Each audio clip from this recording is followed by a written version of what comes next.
রাসূলুল্লাহকে আল্লাহ রাব্বুল আলামিন তিনটা যে উদ্দেশ্য নিয়ে পাঠিয়েছিলেন, তার মিশন এবং ভিশন ছিল তিনটা। তার সর্বপ্রথম মিশন ছিল তাওহীদ প্রতিষ্ঠা করা। আমি যে কথা বলেছিলাম প্রথমে খুতবা দিতে গিয়ে, আনা শাহাদু আল্লাহ ইলাহা ইল্লাল্লাহ শাহাদাতাম মুসিলাতান ইলাল জিনান। আমরা সাক্ষ্য দিচ্ছি আল্লাহ ছাড়া কোনো ইলাহ নেই।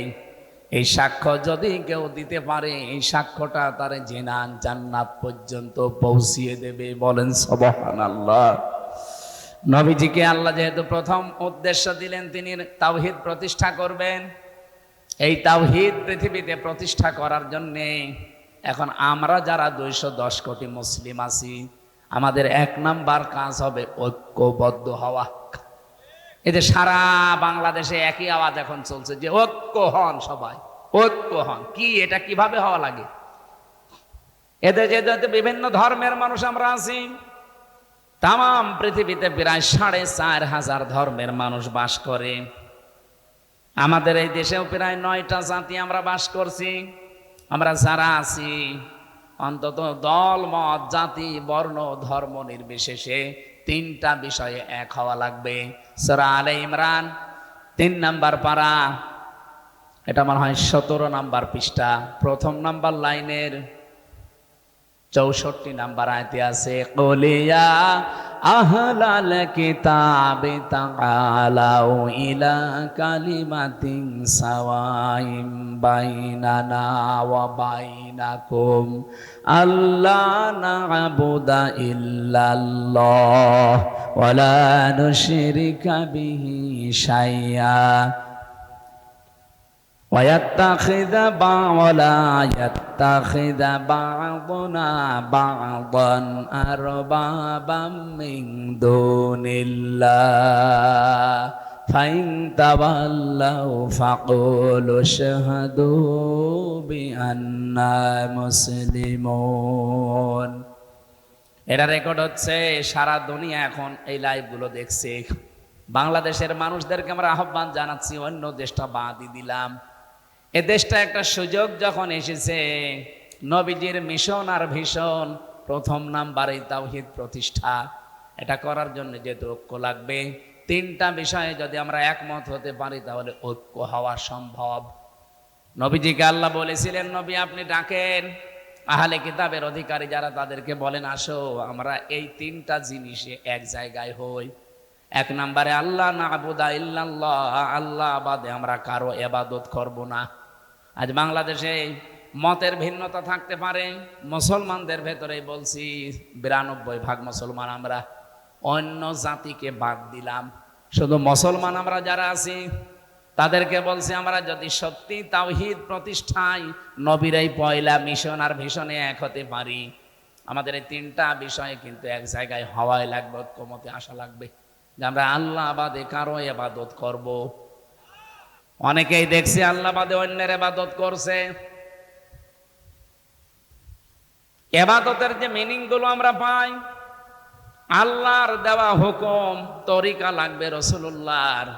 আপনি আমি একটা জিনিস মনে করছি খুব ভালো, আন্দাজে করলে ওটা ইবাদত হবে না।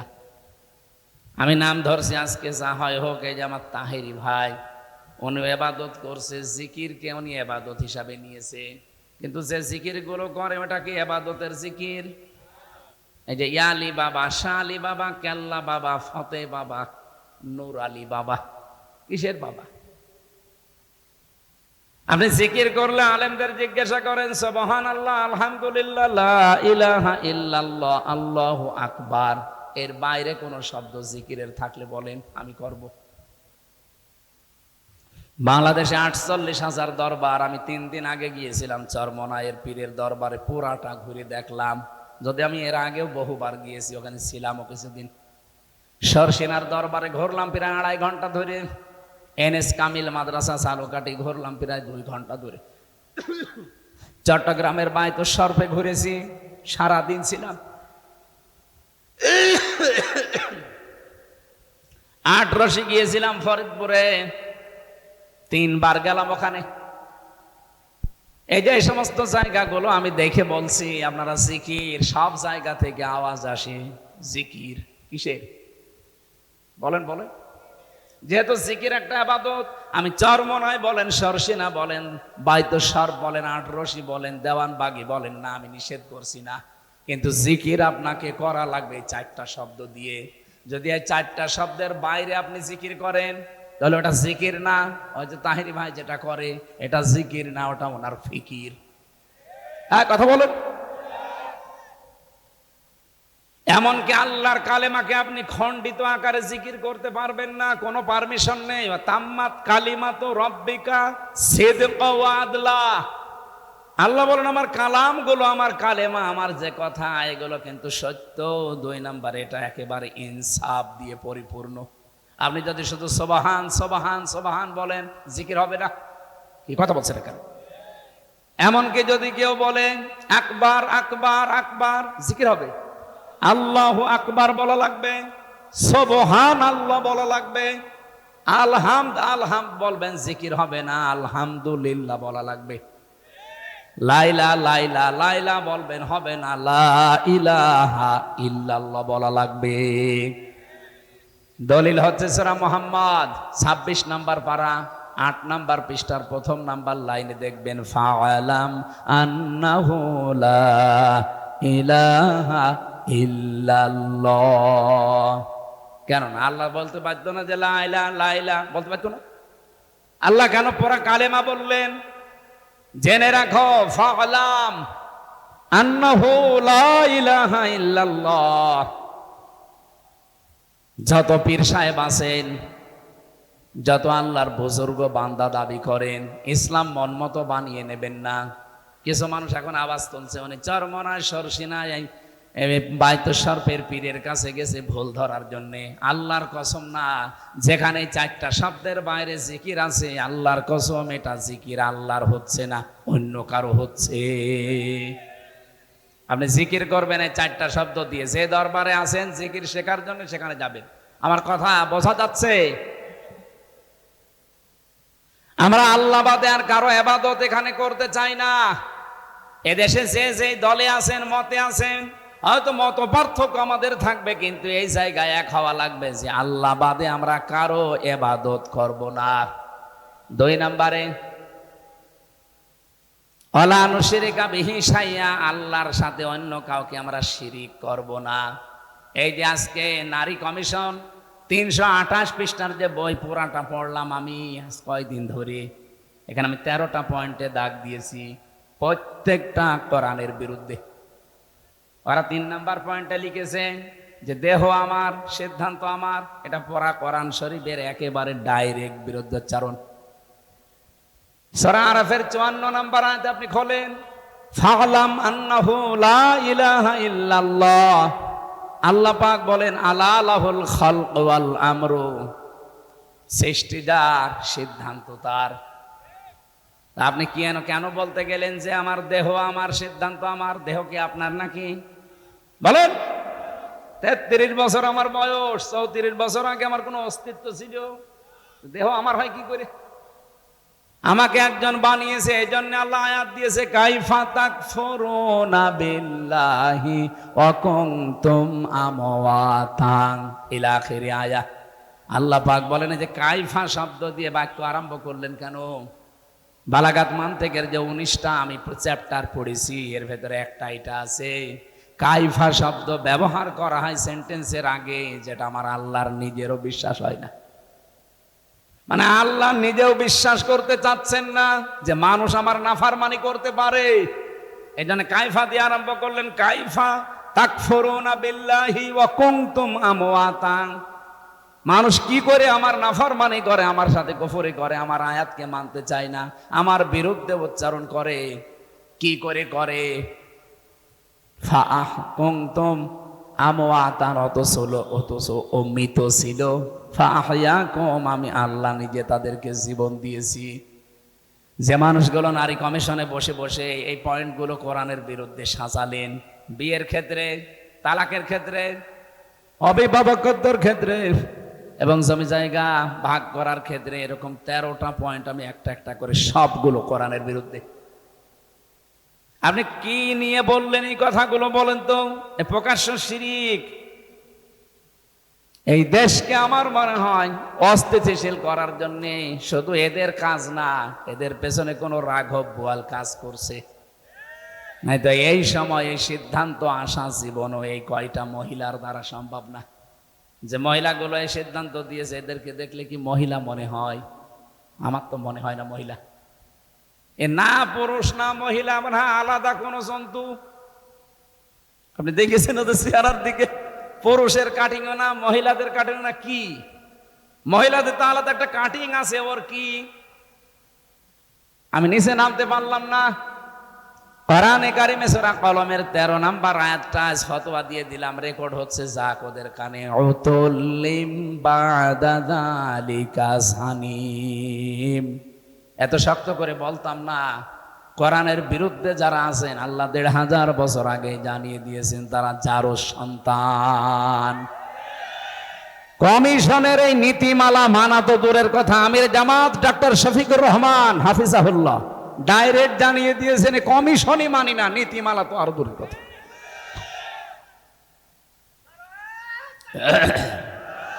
ঠিক আছে, ঠিক আছে, অত জোশ দরকার নেই এখন। যারা দায়িত্বে আছেন, আমরা আশা করব কারো চক্রান্তে পা দেবেন না। আগস্ট কিন্তু শেষ হয়ে যায়নি, সামনে আবার 2 মাস পরে আসতেছে।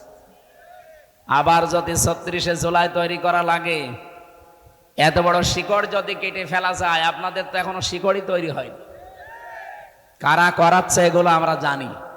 কারো ফাঁদে পা দিয়ে দেশটা অন্তত বসবাসের অযোগ্য করে তুলবেন না। এদেশে আমরা আর যাই করি, আল্লাহ রসুল, এই 2 ক্ষেত্রে কিন্তু আমাদের কোনো মত পার্থক্য নেই।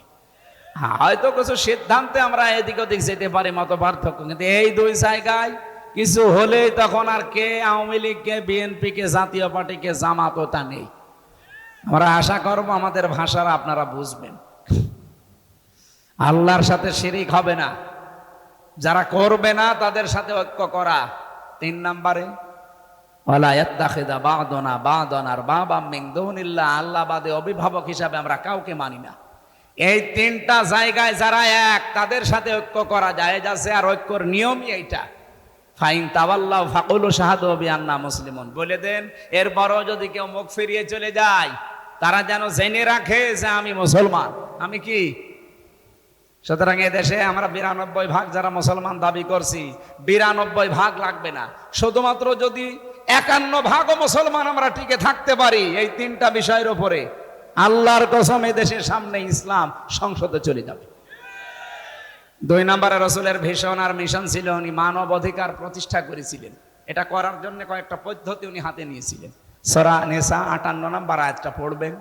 আমার যেহেতু আয়াতগুলো আলোচনার বিষয় না, আমার একটা আলোচনার সামনে বিষয় আছে, সময় তো অনেক হয়ে যাচ্ছে, এই জন্য আমি আয়াতটা শুধু বলে একটা তথ্যটা বলে শেষ করে দেই। ইন্নাল্লাহা ইয়া'মুরুকুম আন তুআদ্দুল আমানাতি ইলা আহলিহা ওয়া ইযা হাকামতুম বাইনান নাস আন তাহকুমু বিল আদলি। যখন মানুষের মাঝে বিচার করবা, তখন ন্যায় বিচার করবা, আর এটা করার জন্য আগের আয়াতটা মানা লাগবে। অবশ্যই আল্লাহর নির্দেশ তোমাদের সবার উপরে কুম আছে, সবার উপরে তিনি নির্দেশ দিচ্ছেন। ইয়া'মুরু যেহেতু মোজারে, বর্তমান ভবিষ্যৎ, প্রেজেন্ট ফিউচার, যখন নাজিল হয়েছে ওই সময় থেকে ভবিষ্যৎ বলতে কিয়ামত পর্যন্ত যারাই আমরা আসবো দুনিয়ায়, তাদের প্রতি আল্লাহর নির্দেশ, আমাদের যাবতীয় আমানত যেন আমরা প্রাপকের কাছে পৌঁছিয়ে দিই। এখানে আমানাত মানে ভোট। আপনি তাফসিরে মারিফুল কোরআন নিয়ে আসেন, 9টা পয়েন্ট ওখানে লেখা আছে, ভয়কার ট লেখা আছে। সুতরাং আগামী সময় যেহেতু আল্লাহ একটা তৈরি করে দিয়েছেন মানবাধিকার প্রতিষ্ঠার জন্য, এখন জরুরি যারাই দাঁড়াবে ভোটে, আমরা ভোট দেব এমন মানুষকে যার দ্বারা আল্লাহর কাজ হবে, রাসূলুল্লাহর কাজ হবে, মানবতার কাজ হবে।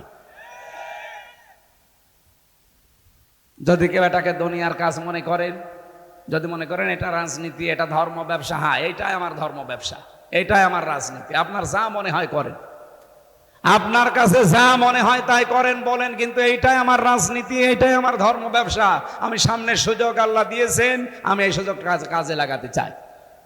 আমরা মানবাধিকার প্রতিষ্ঠা, এটা রাসূলের মিশন আর ভীষণ। আমরা উম্মত দাবি করে যদি এই প্রতিষ্ঠা করতে না পারি, 54 বছর তো বিভিন্ন জিনিস দেখেছি, মানবাধিকার প্রতিষ্ঠা হয়েছে? না, হয়নি, কোনো মানুষের অধিকার নেই। 3 নম্বরে রাসূলুল্লাহর কাছে ছিল, আমি খুতবায় যেটা বলেছিলাম, আল মাবউসু ফিনা বিল হুদা ওয়া দীনিল হাক্কি লিইয়ুযহিরাহু আলাল আদিয়ান। তাকে আল্লাহ পাঠিয়েছিলেন সত্য দিন দিয়ে, হেদায়েত সহকারে। কি করতে পাঠালেন? লিইয়ুযহিরাহু আলাল আদিয়ান। এজহার মানে শুধুমাত্র ওই নুন সাকিন মিম সাকিনের এজহার না, এখানে এজহার মানে বিজয় করা। আলাল আদিয়ান, যত দিন আছে দুনিয়ায় সমস্ত দিনের উপরে রাসূলের মিশন আর ভিশন এই 3 নম্বরে, এটা আমাদের জীবন, এটা যেন 1 নাম্বার কাজ আমরা বানিয়ে নেই। সুতরাং আমাদের এখন থেকে কাজই হবে এটা, আল্লাহর জমিনে আল্লাহর দ্বীনকে প্রতিষ্ঠা করা, দাঁড় করানো। যদি দাঁড় করাতে আমরা না পারি, যতটুকু দিন আছে এইটাই প্রতিষ্ঠা করে রাখা, টিকিয়ে রাখার চেষ্টা করা। আমার কথা বোঝা গেছে? তাফসীরে মুফাসসির বলেন, কষ্ট পেলে আপনাকে হবে না। পৃথিবীতে যদি কেউ 3টা কারণে কষ্ট পায়, এই 3টা কারণের সাথে, কষ্টের সাথে অবশ্যই আল্লাহ কমপক্ষে 10 থেকে 70টা সুখ শান্তি দুনিয়া আখিরাতে আপনাকে দেবে। আল্লাহর ঘোষণা কি মিথ্যা হওয়ার সম্ভাবনা আছে? এখন আসেন তো কারণটা দেখি। 1 নম্বরে কারণ হচ্ছে, আপনি যদি কষ্ট পেয়ে থাকেন আল্লাহর জন্য, 2 নম্বরে কষ্ট পেয়ে থাকেন রাসূলুল্লাহর জন্য, 3 নম্বরে কষ্ট পেয়ে থাকেন মানবতার জন্য। বলে আপনি যে কষ্ট পান, এই 3টা কারণে যদি পেয়ে থাকেন, আপনার শান্তি সুখ সামনে আসতেছে। এক একটা কষ্টে কয়টা? কমপক্ষে নিচে মানজা বিল হাসানাতি ফালাহু আশরু আমসালিয়া, 10টা, উপরে 70টা, এর উপর আরো আছে 70টা মাঝামাঝি ধরি আমরা। আমার প্রশ্ন হচ্ছে, কষ্ট পেলেই হবে না, 3টা কারণ লাগবে। কষ্ট তো হাসিনাও পেয়েছিল, বহু কষ্ট পেয়েছে। কি কান্না দেখেছেন আপনি? আমার তো ওই যে চোখের দিকে তাকিয়ে দেখলাম, আল্লাহ, ও স্বামী মরে গেল, মনে হয় মহিলা এত কাঁদেনি। কি কষ্ট না পেলে এরকম কাঁদবে? এর আগেও তো দেখেছিলাম কান্নার ভান করেছে, কাঁদে না। ওনার রুমাল খালি এই যে টিস্যু এভাবে নিত, চোখে পানি নেই, এরকম দেখানো। এদিন রিয়েলি একেবারে সত্যি সত্যি কেঁদেছে, কষ্ট পেয়েছে, এই জন্যই কেঁদেছে। কথা বলেন ঠিক কিনা? এই কষ্টকে আল্লাহর জন্য, রাসূলুল্লাহর জন্য, মানবতার জন্য একটা। তাহলে ও কষ্টের পরে সুখ পাবে 70টা, ওর জন্য না। যদি কেউ শান্তি পায়, সুখ পায়, কিন্তু এই সুখ আর শান্তি যদি হয় অবৈধ, অবৈধভাবে সুখ শান্তি পাওয়া যায়। অবৈধভাবে দুনিয়ায় কেউ যদি সুখ আর শান্তি ভোগ করে, একটা সুখের কারণে কমপক্ষে 10 থেকে 70টা অশান্তি, দুঃখ, অকল্যাণ, অপদস্থ, অপমান আপনার ভাগ্যে অপেক্ষা করছে। আপনি প্রথমটা শুনতে খুব ভালো লাগছিল, পরেরটা যেন কেমন কেমন লাগছে। আপনি একটা সুখ যদি ভোগ করেন দুনিয়ায়, সুখটা যদি হয় অবৈধ, আপনি লিখে নিতে পারেন কোরআনের আয়াত, যালিকাল কিতাবু লা রাইবা ফীহি, কোনো সন্দেহ নেই। মাস্ট বি আপনার কপালে দুনিয়া আখিরাত মিলে 70টা অশান্তি, দুঃখ, অপমান আল্লাহ দেবে। এখন সুখটা যদি হয় অবৈধ সুখ, এই 15.5 বছরে যারা দায়িত্বে ছিল, এরা কি বৈধ সুখ পেয়েছে না অবৈধ? কারণ আমার 33 বছর বয়সে 18 বছর থেকে যদি আমি ভোট দিতে আরম্ভ করতাম, 3 বার ভোট দিতে পারতাম, একবারও পারি না। আমি জানি না যে ভোট কেমন করে দেয়, শুধু শুনিয়েছি। অথচ এটা আমার দেখা দরকার ছিল না। 3 বার তো আমার দেখা, একবারও পারি না। আমি যেন নিজে ভিকটিম। সুতরাং অবৈধভাবে যারা ছিলেন, সুখ পাননি, শান্তি পাননি। কত শান্তি পেয়েছেন আপনি বলেন তো? বাবা শাহজালাল সব হালাল করে নিয়েছিলেন। যেটা হাদিস পড়েছিলাম, এই হাদিসটার দিকে তাকান। এই আপনারা গল্প করছেন কারা? এইভাবে ক্লাস করা যায়? একেবারে কানের নিচে এমন জোরে দেবে না, জেবরের মতো কথা বন্ধ হয়ে যাবে। এদিকে তাকিয়ে থাকেন। রাজশাহী বাসী عن ابي ذر رضي الله تعالى عنه قال قال النبي صلى الله عليه وسلم من ادعى ما ليس له فليس منا وليتبوأ مقعده من النار মুসলিম শরীফের হাদিস। নবীজি বলেন, যে জিনিস তোমার না ওই জিনিস যদি নিজের আয়ত্তে তুমি নিয়ে নাও, নিজে দখল করে রাখো, যেই দিন থেকে এই কাজ করবে ওই দিন থেকে তুমি আমার উম্মতের ভেতরে নেই। ঠিক বললেন, কিছু বুঝেছে? আগস্টের 5 তারিখের পর থেকে আমরা এই হাদিসটা উল্টা দিকে যেতে দেখলাম। বহু মানুষ অন্যের জিনিস যেটা তার না সে কিন্তু নিজের দখলে নিয়ে নিয়েছে। রাজশাহী হয়তো এখনো শুরু হয়নি।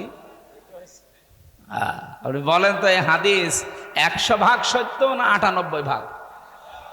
তাহলে যারা এই চরিত্র এখন দেখালেন আগস্টের 5 তারিখের পর থেকে পর্যন্ত, বলেন আপনার কি নবীর উম্মত দাবি করার কোনো এখতিয়ার আছে? আর ফালাইসা মিন্না, মাঝখানে ফা আছে, ফা 13টা অর্থে ব্যবহার হয়। উপরে বর্ণিত যে কথা ওটা যদি কারো ভেতরে থাকে, পরের শব্দ বলার আগে ফা দেওয়া লাগে। ফালাইসা মিন্না, আপনি আর নবীর উম্মত নেই। কত মানুষ চাঁদাবাজি করে হোক, ছিনতাই করে হোক, চুরি করে হোক, ডাকাতি করে হোক, প্রতারণা করে হোক, সুদ খেয়ে হোক, ঘুষ খেয়ে হোক, যেভাবেই হোক অন্যের জিনিস যেটা আপনার না আপনি দখল করে নিয়েছেন। 1 নম্বরের শাস্তি, আপনি নবীর উম্মত ওই দিন থেকে আর নেই। এখন বাংলাদেশে আপনি হিসাব করে বলেন, নবীর উম্মত এই হিসাবে অনেকে আছে না বের হয়ে গেছে? এখানে কেউ আছেন এরকম? যদি থাকেন সম্পদ ফেরত দিয়ে দেন, নয়তো আপনি মরে গেলে আপনার জানাজা পড়ানো, কবরে দেওয়া বেকার হবে। কারণ বিসমিল্লাহি ওয়া আলা মিল্লাতি রাসূলিল্লাহ আপনার জন্য না, আপনি আল্লাহর নামের ওপরেও নেই আর রসুলের উম্মতও নেই। তাহলে আপনার জন্য আমি এই মিথ্যা কথা বলে কি করব? স্যার আমি বেশি বলে ফেললাম। সুতরাং এইটা যারা করছেন, সম্পদ আপনি যদি ফেরত না দেন, তে মাহফিল একদিন কেন, বছরে 50 দিন দেন, কিছুই হবে না। আমরা চাই এই চরিত্র যেন রেকর্ড হচ্ছে, সারা বাংলাদেশে যাচ্ছে। হাদিসটা আমরা আজকেই মানতে চাই। হ্যাঁ, কথা বলেন না কেন? যার যেটা যা নিয়েছেন ফেরত দিয়ে দিন। 2 নাম্বারটা তো আরো কঠিন। ওয়ালিয়াতাবাওয়া মাকআদাহু মিনান নার, সে যেন জাহান্নামে নিজের একটা স্থান তৈরি করে নিল। এটা তো আরো কঠিন। আর আজ শাহীবাসী আশা করব আপনারা হাদিসটা মেনে চলবেন। আল্লাহ আমাদের তৌফিক যেন দান করেন, বলেন আমিন। আয়াতের কি কথা ছিল যেন? যদি কেউ অবৈধ সুখ ভোগ করে, একটা অবৈধ সুখ কয়টা? এই 15.5 বছরে বহু মানুষ যে চেয়ারে যাওয়ার তার কথা না, ওই চেয়ারে মানে লাফ দিয়ে চলে যেয়ে বসে আছে। এরকম চেয়ার বাংলাদেশে ছিল না? আপনি তো ওই চেয়ারে বসে সুখ ভোগ করছেন, আনন্দ পাচ্ছেন, শান্তি পাচ্ছেন, কিন্তু এই শান্তি সুখ কি বৈধ সুখ না অবৈধ? হয়তো বিভিন্ন মামা খালু অথবা বিভিন্ন জোর দেখি আপনি ওখানে বসে আছেন। এরকম যারাই ছিলেন তাড়াতাড়ি নেমে পড়েন। আপনাদেরকে সতর্ক করার জন্য আরেকটা কথা বলছি, যেহেতু এখন আর তারা নেই, যা হোক তাদের কপালে হয়ে গেছে। হাসিনা যেহেতু আমার দাদির বয়সী, এই জন্য ওনাকেও বলছি, আপনি যদি এই 15 বছরে 50টা সুখ পেয়ে থাকেন, সুখগুলো সবই অবৈধ সুখ। এক একটা সুখে যদি 70টা করে অশান্তি, দুঃখ, কষ্ট ভোগ করা লাগে, 50টায় আপনি হিসাব করেন 3500 হবে। তাহলে 15.5 বছরে যারা 50টা করে আনন্দ পেয়েছেন, সুখ পেয়েছেন, শান্তি পেয়েছেন, কম পক্ষে আপনাকে 3500 কষ্ট পাওয়া লাগবে। এরপরে চট করে ঢুকে পড়বেন। এর আগে বললে তো কেমন হয়ে যায় না নাকি? এবার আসেন, যারা এই যে পরকীয়া প্রেম করেন, সুখ নেই, শান্তি নেই না? এই এলাকায় সব নেই। অবশ্যই সুখ আছে, শান্তি আছে, নাই তো মানুষ 2-3 ছেলে মেয়ে রেখে চলে যায়। কথা বললেন না কেন? তার মানে শান্তি আছে। এই শোকটা কি বৈধ শোক না অবৈধ? এরকম অবৈধ সুখে যারা আছেন কমপক্ষে ৭০টা অশান্তি, দুঃখ, কষ্ট দুনিয়ায় আপনাকে ভোগ করা লাগবে।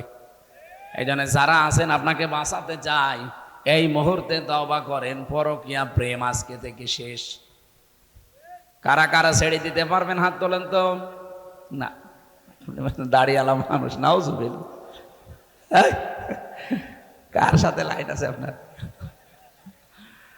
অনেকে ভাবির সাথে লাইন করে, প্রতিবেশীর স্ত্রীর সাথে লাইন করে। না, এটা বাদ দেওয়া লাগবে।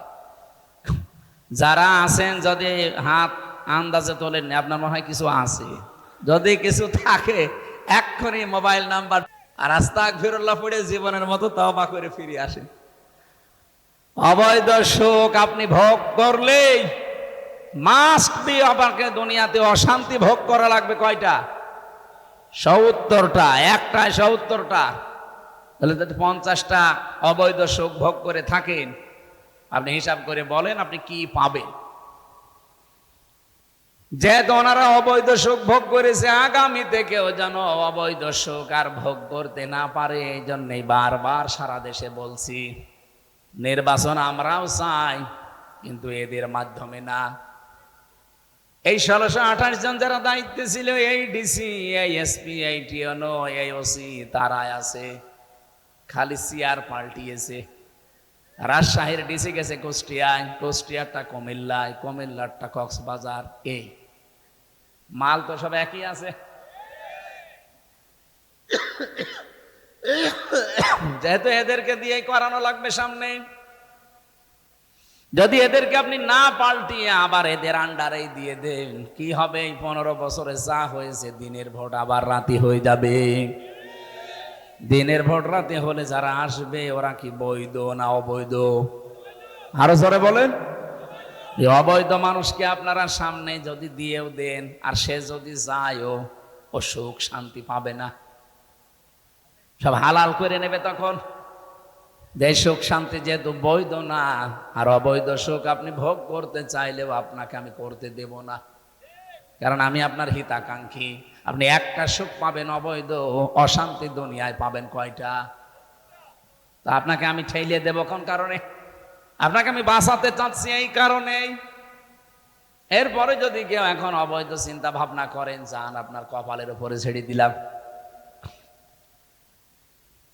এ পৃথিবীতে ন্যায়সঙ্গত কথা আছে সব কোরআনে।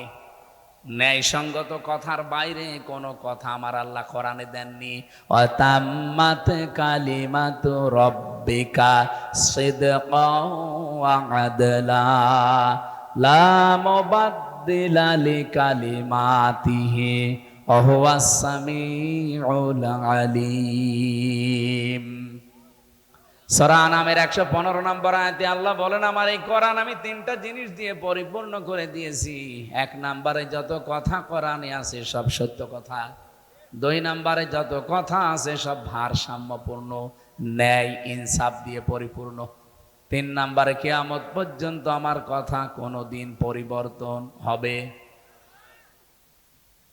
আল্লাহ 3টা জিনিস দিয়ে পরিপূর্ণ করে দিলেন। 15.5 বছরে এত বড় ফ্যাসিস্ট, এত বড় স্বৈরাচার আপনি কি শুধু নাম শুনেছেন? বাস্তবতা বোঝেন? আপনি এখনই ইন্টারনেটে সার্চ দেন, তাম দুনিয়ায় 6 জন ঘৃণিত মানুষের নাম ভেসে আসবে। শুধু আমরাই খারাপ বলি তা না ভাই, উনি আয়না ঘর বানিয়েছে এই জন্য আমরা খারাপ বলছি তা না। তাম দুনিয়া 6 জন মানুষকে ঘৃণা করে। 1 নম্বরে নেতানিয়াহু, 2 নম্বরে মোদি, 3 নম্বরে আমাদের এই পালানোটা। ওনার নাম নিতে আমার কেমন যেন এখন লাগে, আর নাম নিতে চাই না। দাদির বয়সে এই জন্য মাঝে মাঝে চলে আসে। এই মানুষগুলোকে এমনিতেই নিকৃষ্ট আমরা বলি নাই। মাইক্রোসফট, আপনি রিপোর্ট দেখেন, খ্রিস্টানরা বানিয়েছে রিপোর্টটা। তাম পৃথিবীতে 257টা রাষ্ট্র, যারাই দায়িত্বে আছে রাষ্ট্রের, তাদের নিয়ে তালিকা বানিয়েছে। সব চাইতে নিকৃষ্ট তাম দুনিয়া যাদেরকে ঘৃণা করে, আল্লাহ ঘৃণা করে। 1 নম্বরে নেতানিয়াহু। এই শয়তানের ভুল সিদ্ধান্তের কারণে আজ ইসরায়েল দাবানলে পুড়ে ধ্বংস হয়ে যাচ্ছে। জেরুজালেমের রাস্তা পর্যন্ত 3 দিন বন্ধ হয়ে গেছে।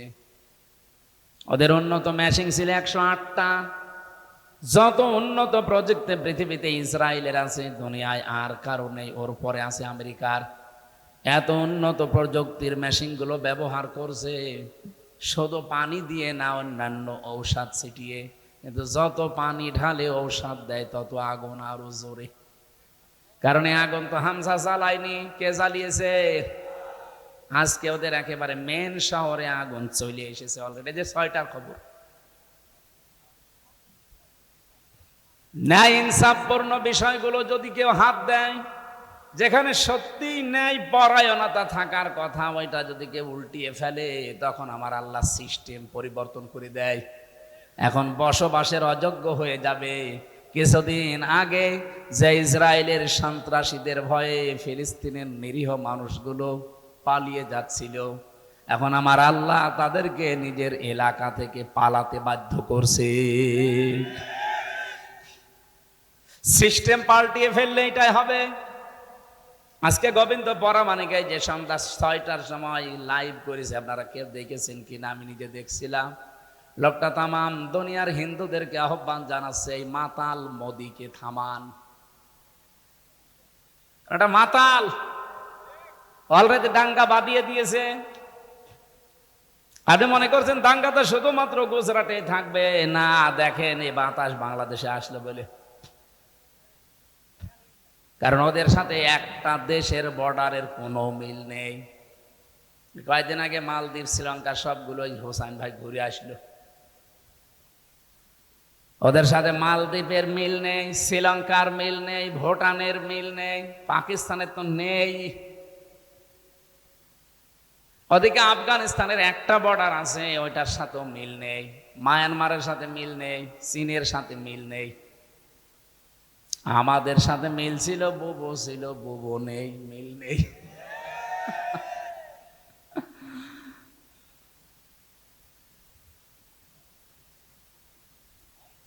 যেহেতু কারোর সাথে মিল নেই, ওরা যা করছে অনেক গোপন বিষয় এখানে লুকিয়ে আছে, সবগুলো ওপেনে বলা যাচ্ছে না। আজকে শুধু একজন সেনাবাহিনীর অফিসার মোদির বিরুদ্ধে একটু অবস্থান নিয়েছে 12:30টার দিকে, ওরে আজকে বাদ দিয়ে দিয়েছে। এই জন্য গোবিন্দ পরামানুক হিন্দু মহাজোটের সভাপতি, এই লোকটা বলছে একে থামান। মাতাল লোকটা না থামলে শুধু হিন্দুরা না, তামাম পৃথিবীর মানুষেরা পৃথিবীতে বসবাসের অযোগ্য হয়ে পড়বে। আহ্বান জানাবো ভাই, বাংলাদেশের যারা অন্য সম্প্রদায়ের আছেন, তামাম দুনিয়ায় যারা নেতৃত্বে আছেন, মোড়ল যারা, এই লোকটাকে থামান। এই একটা লোকের আশা পূরণ করতে যে আমরা অশান্তিতে তামাম দুনিয়ার মানুষ পড়বো কোন কারণে? শুধুমাত্র নিজের এলাকার মুসলমানদেরকে ধ্বংস করছে না, তামাম দুনিয়া এটা ছড়িয়ে যাবে কয়েকদিনের ভেতরে। এই জন্য নামটা এমনি আসে নাই। ও যে সিদ্ধান্ত নিতে যাচ্ছে মুসলিমদের ওয়াকফ আইনগুলো, আমার বাপ দাদারা ওয়াকফ করে মসজিদ, মাদ্রাসা, খানকা, গোরস্থান এগুলোর জন্য দিয়েছে জমি, আর এগুলো এই আইনগুলো এখন পাল্টিয়ে অবৈধভাবে বিল তৈরি করে সব জমি জায়গাগুলো ভেঙে চুরমার করে দিচ্ছে মসজিদ। আজকে একটা মসজিদ ভেঙেছে। শয়তানরা সত্য কথা বলে যদি কাজ করতো তাও তো মানে নিতাম।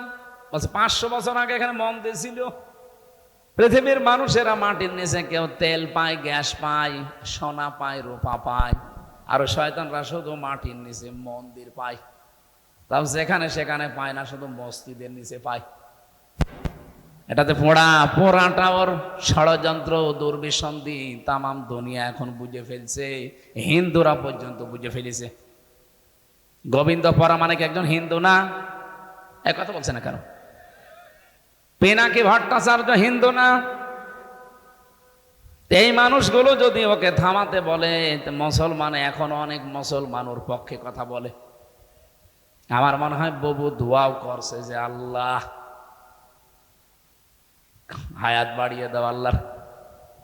না, আমরা চাই লোকটা যেন থামবে। না থামলে ওর এই ভুল সিদ্ধান্তের কারণে এই দাবানল যদি সত্যি ইসরায়েলের মতো লেগে যায় না, ওদের তো উন্নত প্রযুক্তি আছে। আপনাদের কি আছে? আপনারা পাকিস্তানের সাথে 3 বার পানি খান। আশা করছি থামবে এরা, না থামলে আল্লাহর উপরে ছেড়ে দিলাম। আমার ভাইরা, যে কথা আমি তুলেছিলাম, যে জিনিস তাদের ছিল না জোর করে আজ তারা দখল করে নিচ্ছে।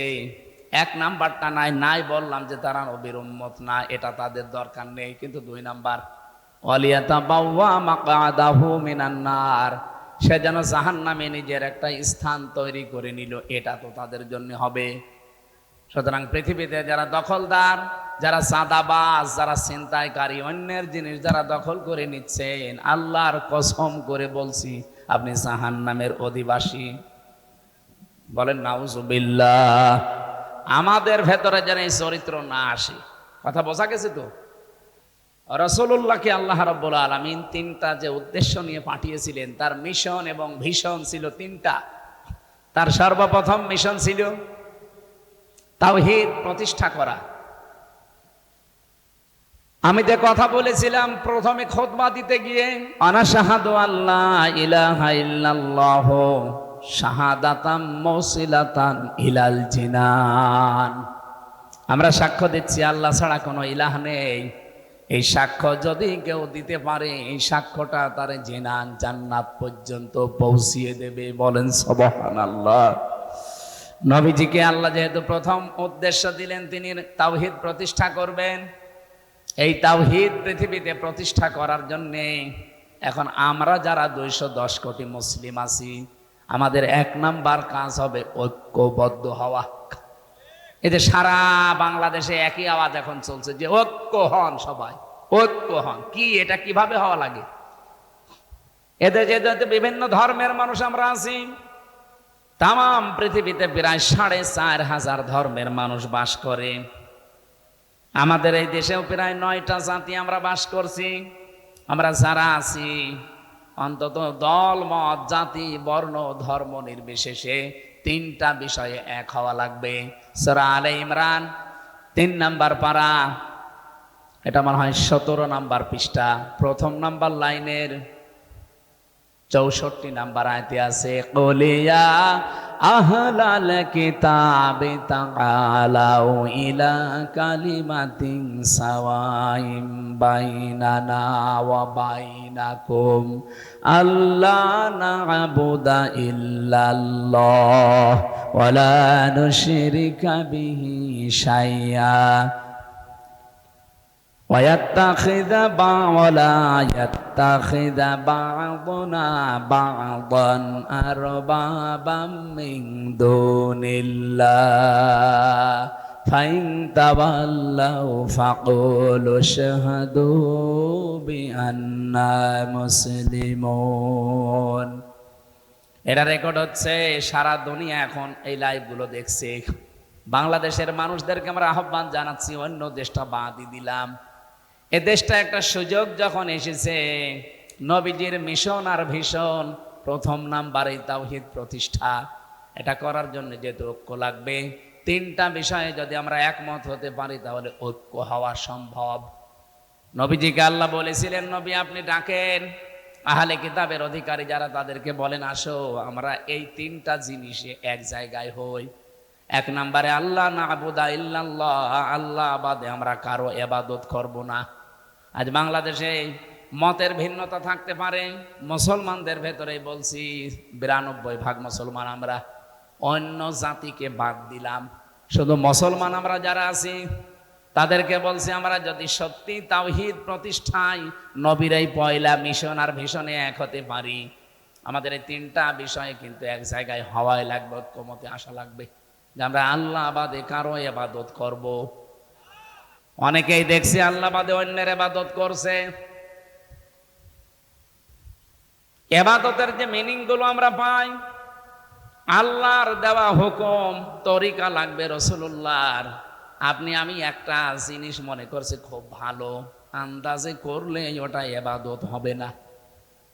আমি নাম ধরছি আজকে, যা হয় হোক, এই যে আমার তাহেরি ভাই, উনি ইবাদত করছে, জিকিরকে উনি ইবাদত হিসাবে নিয়েছে, কিন্তু যে জিকির গুলো করে ওটা কি ইবাদতের জিকির? এই যে ইয়া আলী বাবা, শাহ আলী বাবা, কেল্লা বাবা, ফতে বাবা, নূর আলী বাবা, কিসের বাবা?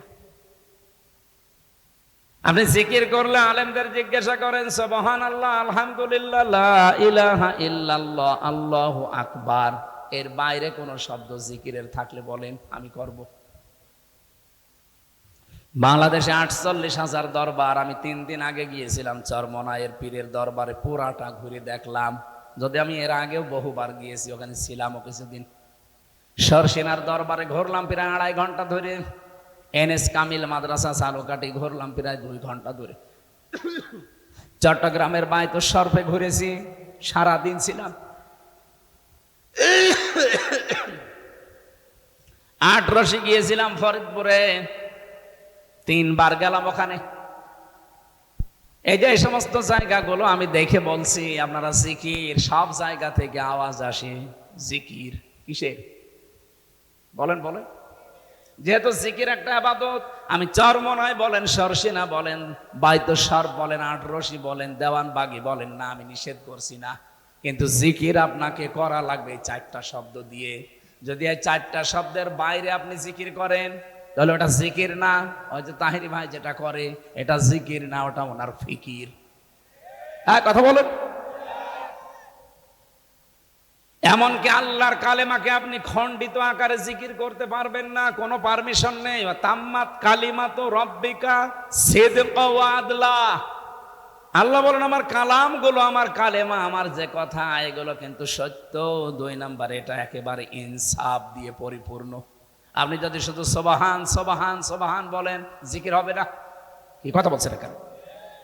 এমনকি যদি কেউ বলে আকবার আকবার আকবার, জিকির হবে। আল্লাহু আকবার বলা লাগবে, সুবহান আল্লাহ বলা লাগবে, আলহামদ আলহামদ বলবেন, জিকির হবে না। আলহামদুলিল্লাহ বলা লাগবে। লাইলা লাইলা লাইলা বলবেন, হবে না। লা ইলাহা ইল্লাল্লাহ বলা লাগবে। দলিল হচ্ছে সূরা মুহাম্মদ 26 নম্বর পারা 8 নম্বর পৃষ্ঠার 1ম নম্বর লাইনে দেখবেন, ফাআলাম আন্নাহু লা ইলাহা ইল্লাল্লাহ। কেন না? আল্লাহ বলতে বাধ্য না যে লা ইলাহা লা ইলাহা বলতে বাধ্য না? আল্লাহ কেন পুরা কালেমা বললেন?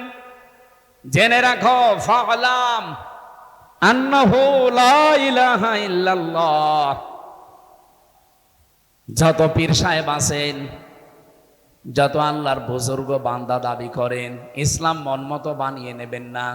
কিছু মানুষ এখন আওয়াজ তুলছে, উনি চরমনায় সরসিনায় বায়তুল শরফের পীরের কাছে গেছে ভুল ধরার জন্যে। আল্লাহর কসম না, যেখানে 4টা শব্দের বাইরে জিকির আছে, আল্লাহর কসম এটা জিকির আল্লাহর হচ্ছে না, অন্য কারো হচ্ছে। আপনি জিকির করবেন এই 4টা শব্দ দিয়ে। যে দরবারে আছেন জিকির শেখার জন্য, সেখানে যাবেন। আমার কথা বোঝা যাচ্ছে? আমরা আল্লাহ বাদে আর কারো ইবাদত এখানে করতে চাই না। এদেশে যে দলে আছেন, মতে আছেন, হয়তো মত পার্থক্য আমাদের থাকবে, কিন্তু এই জায়গায় এক হওয়া লাগবে যে আল্লাহ বাদে আমরা কারো ইবাদত করব না। 2 নম্বরে ওয়ালা নুশরিকা বিহি শাইআ, আল্লাহর সাথে অন্য কাউকে আমরা শিরিক করব না। এই যে আজকে নারী কমিশন 328 পৃষ্ঠার যে বই, পুরাটা পড়লাম আমি আজ কয়দিন ধরে। এখানে আমি 13টা পয়েন্টে দাগ দিয়েছি, প্রত্যেকটা কোরআনের বিরুদ্ধে। ওরা 3 নম্বর পয়েন্টে লিখেছে যে দেহ আমার, সিদ্ধান্ত আমার। এটা পড়া কোরআন শরীফের একেবারে ডাইরেক্ট বিরুদ্ধাচরণ। সূরা আরাফের 54 নম্বর আয়াতে আপনি খোলেন, ফাআলাম আন্নাহু লা ইলাহা ইল্লাল্লাহ। আল্লাহ পাক বলেন আলা লাহুল খালক ওয়াল আমরু, সৃষ্টি যার, সিদ্ধান্ত তার। আপনি কেন বলতে গেলেন যে আমার দেহ আমার, সিদ্ধান্ত আমার? দেহ কি আপনার নাকি? বলেন। 33 বছর আমার বয়স, 34 বছর আগে আমার কোনো অস্তিত্ব ছিল? দেহ আমার হয় কি করে? আমাকে একজন বানিয়েছে, এই জন্য আল্লাহ আয়াত দিয়েছে, কাইফা তাকফুরুনা বিল্লাহি ওয়া কুনতুম আমওয়াতান ইলা আখির আয়াত। আল্লাহ পাক বলেন যে কাইফা শব্দ দিয়ে বাক্য আরম্ভ করলেন কেন? বালাগাত মান্তিকের যে 19টা আমি চ্যাপ্টার পড়েছি, এর ভেতরে একটা এটা আছে, কাইফা শব্দ ব্যবহার করা হয় সেন্টেন্সের আগে, যেটা আমার আল্লাহর নিজেরও বিশ্বাস হয় না। মানে আল্লাহ নিজেও বিশ্বাস করতে চাচ্ছেন না যে মানুষ আমার নাফরমানি করতে পারে। এই জন্য কাইফা দিয়ে আরম্ভ করলেন, কাইফা তাকফুরুনা বিল্লাহি ওয়া কুনতুম আমওয়াতান। মানুষ কি করে আমার নাফরমানি করে, আমার সাথে কুফরি করে, আমার আয়াতকে মানতে চায় না, আমার বিরুদ্ধে উচ্চারণ করে, কি করে করে? কুনতুম আমওয়াতান, অথচ ও মৃত ছিল। ফাআহইয়াকুম, আমি আল্লাহ নিজে তাদেরকে জীবন দিয়েছি। যে মানুষগুলো নারী কমিশনে বসে বসে এই পয়েন্টগুলো কোরআনের বিরুদ্ধে সাজালেন, বিয়ের ক্ষেত্রে, তালাকের ক্ষেত্রে, অভিভাবকত্বের ক্ষেত্রে এবং জমি জায়গা ভাগ করার ক্ষেত্রে, এরকম 13টা পয়েন্ট আমি একটা একটা করে সবগুলো কোরআনের বিরুদ্ধে। আপনি কি নিয়ে বললেন এই কথাগুলো বলেন তো? প্রকাশ্য শিরিক। এই দেশকে আমার মনে হয় অস্থিতিশীল করার জন্য শুধু এদের কাজ না, এদের পেছনে কোনো রাঘব বোয়াল কাজ করছে। নাই তো এই সময় এই সিদ্ধান্ত আসা জীবনও এই কয়টা মহিলার দ্বারা সম্ভব না। যে মহিলাগুলো এই সিদ্ধান্ত দিয়েছে, এদেরকে দেখলে কি মহিলা মনে হয়? আমার তো মনে হয় না মহিলা। এ না পুরুষ না মহিলা, আমার আলাদা কোন জন্তু। আপনি দেখেছেন ওদের চেহারার দিকে? পুরুষের কাটিংও না, মহিলাদের কাটিং না। কি মহিলাদের তো আলাদা একটা কাটিং আছে, ওর কি? আমি নিচে নামতে পারলাম না। কোরআনে কারিমে সূরা কলমের 13 নাম্বার আয়াতটা ফতোয়া দিয়ে দিলাম, রেকর্ড হচ্ছে, যাক ওদের কানে। উতুল্লিম বাদা যালিকা জানিম। এত শক্ত করে বলতাম না। কোরআনের বিরুদ্ধে যারা আছেন, আল্লাহ 1500 বছর আগে জানিয়ে দিয়েছেন তারা যারও সন্তান। কমিশনের এই নীতিমালা মানা তো দূরের কথা, আমির জামাত ডক্টর শফিকুর রহমান হাফিজাহুল্লাহ ডাইরেক্ট জানিয়ে দিয়েছেন কমিশনই মানি না, নীতিমালা তো আরো দূরের কথা।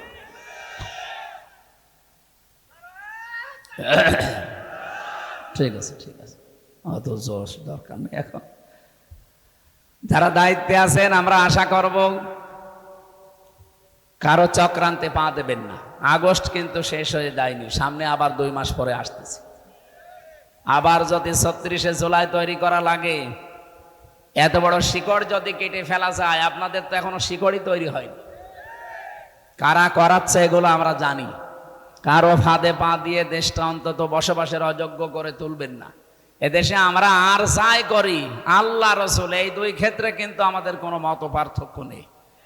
হয়তো কিছু সিদ্ধান্তে আমরা এদিক ওদিক যেতে পারি, মত পার্থক্য, কিন্তু এই 2 জায়গায় কিছু হলেই তখন আর কে আওয়ামী লীগ, কে বিএনপি, কে জাতীয় পার্টি, কে জামাত, ওটা নেই। আমরা আশা করব আমাদের ভাষারা আপনারা বুঝবেন। আল্লাহর সাথে শিরিক হবে না, যারা করবে না তাদের সাথে ঐক্য করা। 3 নম্বরে ওয়ালা ইয়াত্তাখিযা বা'দুনা বা'দান আরবাবাম মিন দুনিল্লাহ, আল্লাহ বাদে অভিভাবক হিসাবে আমরা কাউকে মানি না। এই 3টা জায়গায় যারা এক, তাদের সাথে ঐক্য করা জায়েজ আছে, আর ঐক্যর নিয়মই এইটা।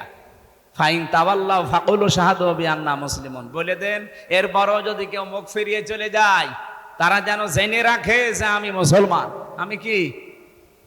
সুতরাং এদেশে আমরা 92% যারা মুসলমান দাবি করছি, 92% লাগবে না, শুধুমাত্র যদি 51% মুসলমান আমরা টিকে থাকতে পারি এই 3টা বিষয়ের উপরে, আল্লাহর কসম এদেশের সামনে ইসলাম সংসদে চলে যাবে।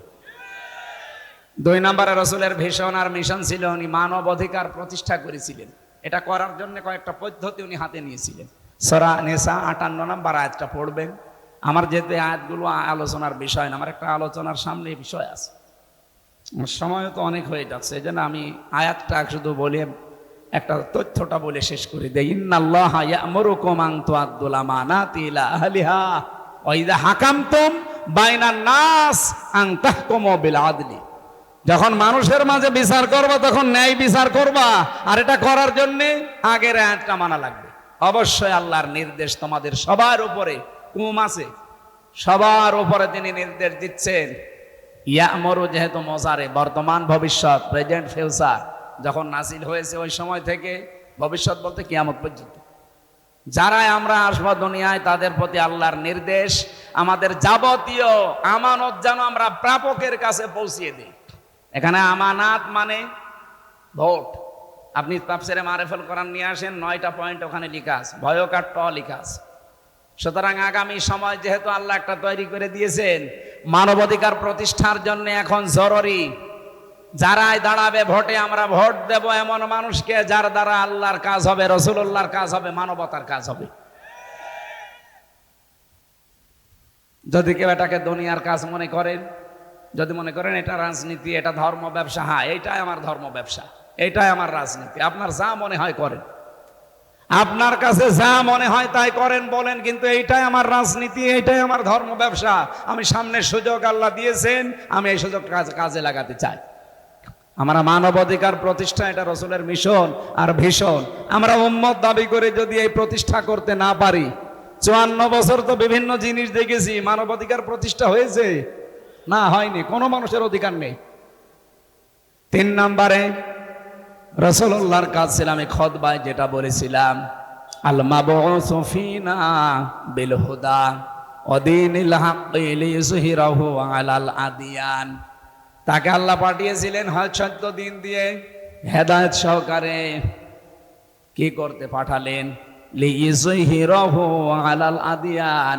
এজহার মানে শুধুমাত্র ওই নন সাকিন মিম সাকিনের এজহার না, এখানে এজহার মানে বিজয় করা। আলাল আদিয়ান, যত দিন আছে দুনিয়ায় সমস্ত দিনের উপরে রাসূলের মিশন আর ভিশন। এই 3 নম্বরে এটা আমাদের জীবন, এটা যেন 1 নাম্বার কাজ আমরা বানিয়ে নেই। সুতরাং আমাদের এখন থেকে কাজই হবে এটা, আল্লাহর জমিনে আল্লাহর দিনকে প্রতিষ্ঠা করা, দাঁড় করানো।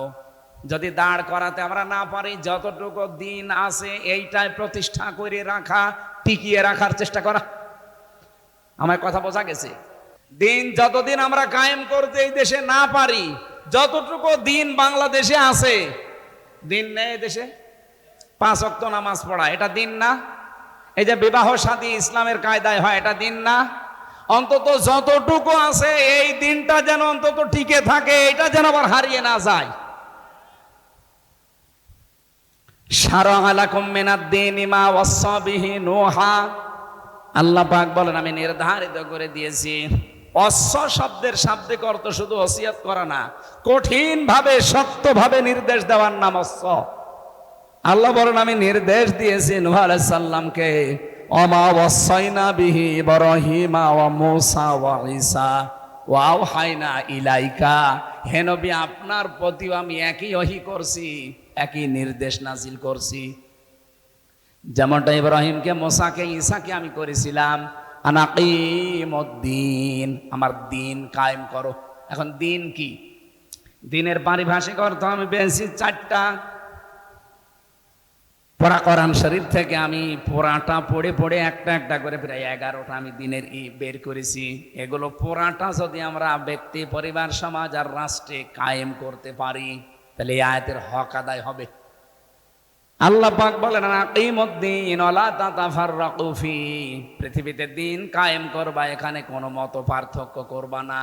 বাংলার মানুষেরা মত পার্থক্য মসলা মাসাইল নিয়ে করে থাকেন, করেন, কারণ দিন আর শরীয়ত এক না। আদম নবী থেকে আমাদের নবী পর্যন্ত যত নবী এসেছে, প্রত্যেকটা নবীর দিন ছিল এক, কিন্তু শরীয়ত ছিল ভিন্ন ভিন্ন। কথা বোঝা গেছে? কথা বোঝেননি? আমি একটা বাড়ির উদাহরণ পড়েছি কিতাবে। একটা বাড়ির মালিক একজন, কিন্তু বাড়ির 4-5 জন কর্মচারী আছে, তারা বিভিন্ন কাজ কাম করে, সবাই কথা শোনে কার? বাড়ির মালিকের। এ পৃথিবীর মালিক আমার আল্লাহ, উনি এই পৃথিবীতে প্রফেট পাঠিয়েছেন, নবী পাঠিয়েছেন, পয়গম্বর বলা হয়, বার্তা বাহক পাঠিয়েছেন। সবাই ওনার কথা মতো চলবে, কিন্তু এক একজনকে আল্লাহ এক একটা নির্দেশ দিয়েছেন। মুসা আলাইহিস সালামের জামানায় যে শরীয়ত ছিল, ওটা আমাদের নবীর সময় ছিল না। হযরত ঈসা নবীর জামানায় যে শরীয়ত ছিল, ওটা আমাদের সময় নেই। হযরত ইব্রাহিম নবীর জামানায় যে শরীয়ত ছিল, ওটা আমাদের জামানায় নেই। আবার আমাদের জামানায় যেটা আছে, ওটা অন্য নবীর সময় ছিল না, আদম নবীর। হ্যাঁ, সিস্টেমটা আলাদা ছিল, বিধান এক। কোরবানি আদম নবীর জামানায় ছিল, চাটিয়াল ময়দানে পশু জবাই করে রেখে আসতো, যারটা হালাল আকাশ থেকে আগুনের ঝলক এসে পুড়িয়ে ফেলতো। আমার মাঝে মাঝে মনে হয় সূরা মায়েদারের 27 নম্বর আয়াতটা পড়ার পর যদি বাংলাদেশে এই শরীয়ত আল্লাহ দিয়ে দিত যা আদমের শরীয়ত তোদের উপরও আছে, এদেশে কত মানুষ যে কোরবানি দিতে গিয়ে ধরা খাইতো আল্লাহ ভালো জানে। কারণ 2 নম্বর টাকা দিয়ে গরু ছাগল কিনে সেই রেখে আসতো চাটিয়াল ময়দানে, আকাশ থেকে আগুন আসতো না, তখন মানুষ বুঝতো যে এটা 2 নম্বর। আল্লাহ বাঁচিয়েছে না, দিন কিন্তু এক, শরীয়ত আলাদা। এক এক নবীর সময় এক একটা, মুসা নবীর সময় শরীয়ত ছিল বিবাহিত হোক অবিবাহিত হোক, যদি জিনা করে তাকে মেরে ফেলতে হবে। কিন্তু আমাদের নবীর এই শরীয়তে এই বিধানটা নেই। বিবাহিত মানুষ জিনা করলে তাকে সঙ্গেসার করার নিয়ম, কিন্তু যারা অবিবাহিত এরা যদি জিনা করে ধরাও পড়ে, তাহলে তাকে 80টা বেত মারলে সে কায়েম করে। দিন কায়েমের আগ পর্যন্ত আপনি এই ফিতনা ফাসাদ দূর করতে পারবেন না। বাংলাদেশে এখন ওইটা শুরু হয়েছে, আর সুযোগ যেহেতু আল্লাহ দিয়েছে, এটা হাতছাড়া করবেন কেন? হ্যাঁ, এটা খারাপ লাগবে কার কাছে? আল্লাহ বলেন কাবুরা আলাল মুশরিকিন মা তাদউহুম ইলাইহি। হে নবী, আপনি যেদিকে ডাকতেছেন এই কথা শুনলে খারাপ লাগবে, অপছন্দ করবে, বিরোধিতা করবে মুশরিকরা। কারা? এর চাইতে বাংলায় আল্লাহ কি বলবে আর বলেন? উনি তো আরবিতে বলেছে, আমি বাংলায় বলছি। হ্যাঁ, সবাইকে আল্লাহ রাস্তায় নিয়ে আসবে না। বাংলাদেশে একামতে দিন প্রতিষ্ঠার আন্দোলনে সবাইকে আল্লাহ জীবন যোগ করবে না। কাদেরকে করবে? এদের শেষের শব্দ আল্লাহু ইয়াজতাবি ইলাইহি মাইয়াশা। আল্লাহ যাকে পছন্দ করে, নির্বাচিত করে, যে মানুষকে আল্লাহ চায়, তাকে আল্লাহ দিন কায়েমের জন্য বাছাই করে নেয়। কাদেরকে নেবে? ওয়াহদি ইলাইহি মাইয়ুনিব, যে একটা আল্লাহর দিকে ঘুরতে চায়, ফিরে আসে আল্লাহর দিকে। সুতরাং এটা অত সহজ না। আপনাকে আল্লাহ বললেন আর নিয়ে চলে আসবে না, আপনার সেরকম যোগ্যতা থাকা লাগবে। ওয়ালিয়ালামাল্লাহুল্লাযীনা আমানু ওয়া ইয়াত্তাখিযা মিনকুম শুহাদা আল্লাহু লা ইউহিব্বুজ জালিমিন। কিছু মানুষকে আল্লাহ শাহাদাতের মরণ দিয়ে ধন্য করতে চায়। সুতরাং যারা দিন কায়েমের আন্দোলনে থেকে এই দেশে জীবন দিয়ে গেল, অবশ্যই আল্লাহ তাদেরকে ভালোবেসেছেন, আর আমরা চাই আল্লাহ তাদের যেন শাহাদাতের সর্বোচ্চ মাকাম দান করে। এই দেশে সবাইকে ওয়াজ করে না, নসিহত করে না, খাবার খাওয়িয়েও হবে না। আল্লাহ যাকে ইয়াজতাবি ইলাইহি মাইয়াশা, উনি পছন্দ করবেন, তাকে দিন কায়েমের জন্য নির্বাচিত করবেন। এ দায়িত্ব হামজার। কার?